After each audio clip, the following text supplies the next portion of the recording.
এখানে দেখো আধ ঘন্টা চালটা ভিজিয়ে রাখা হয়েছিল, দিয়ে চালটা আবার সেদ্ধ করার জন্য বসিয়ে দেওয়া হলো। জলটা গরম হওয়ার পর এই যে এখানে দেখো বিম কুচি করে রাখা হয়েছে, ক্যাপসিকাম কুচি, গাজর আর চিকেনের জন্য টমেটো কুচি, এদিকে দেখো পেঁয়াজ কুচি, আদা রসুন পেস্টের জন্য রাখা হয়েছে। আর এখানে চালটা সেদ্ধ করার জন্য বসিয়ে দেওয়া হলো। জলে একটু তেল দিয়ে, সাদা তেল দিয়ে আর নুন দিয়ে চালটা সেদ্ধ করতে বসিয়ে দেওয়া হবে। এই যে চালটা দেখো এখানে সেদ্ধ হয়ে গেছে, ভাত হয়ে গেছে, জল ঝরিয়ে রাখা হয়েছে।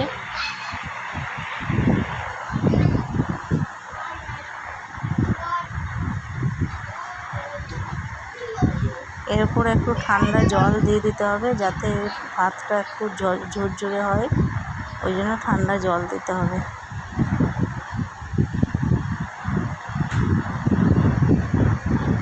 আর একদিকে গরম তেল দিয়ে, সাদা তেল দিয়ে, জিরে ফোড়ন দিয়ে একটু ঘি দিয়ে দিতে হবে। এতে গাজর কুচিগুলো দিয়ে দিতে হবে। দেখো গাজর কুচি দেওয়া হচ্ছে।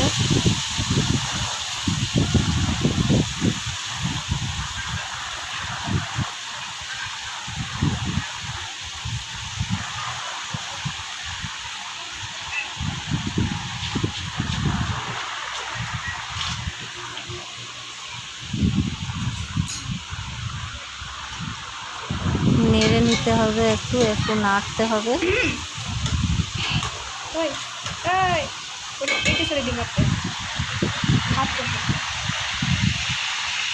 দিয়ে দেখো লং, এলাচ আর দালচিনি অ্যাড করতে হবে। কথা বলো না, কোনো ব্যাপার নেই।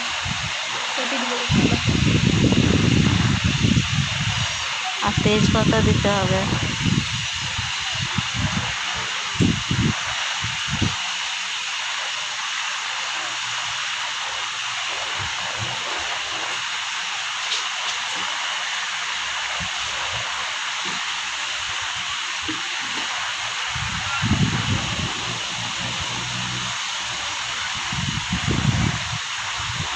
এরপর বিনগুলো দিয়ে দিতে হবে।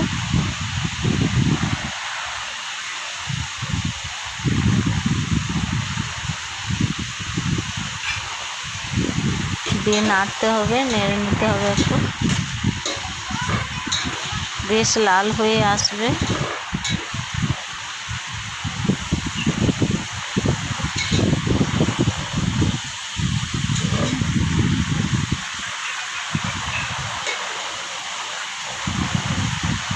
দিয়ে দেখো ক্যাপসিকামগুলো কুচি করে ওগুলো ভাজার জন্য দিয়ে দিতে হবে। সব একসাথে ভেজে নিয়ে ভালো করে যখন লাল লাল হয়ে আসবে,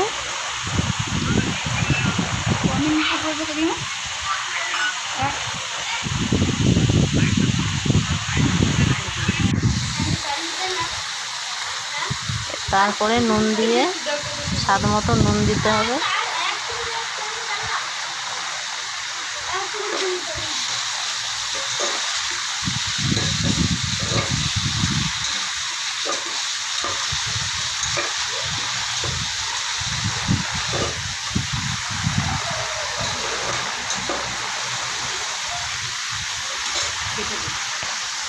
স্বাদ মতো চিনি দিয়ে যে যেরকম মিষ্টি খাবে সেরকম মিষ্টি দিতে হবে।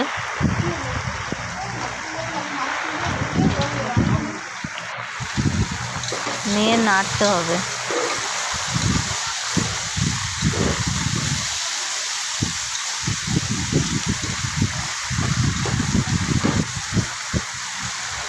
বেশ খানিকক্ষণ নেড়ে ভেজে নিতে হবে, সবজিগুলো সব ভেজে নিতে হবে।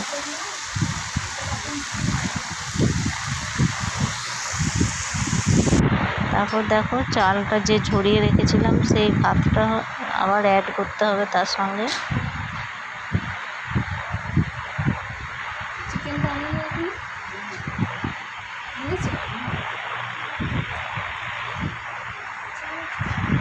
দেখো দেওয়া হলো, এবারে একটু নেড়ে নিতে হবে।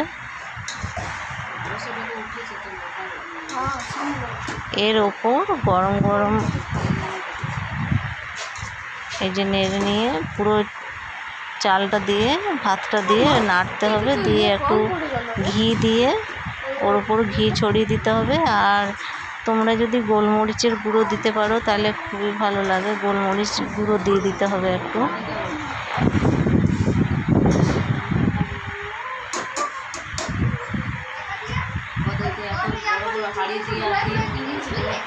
দিয়ে দেখো ফ্রাইড রাইস তৈরি।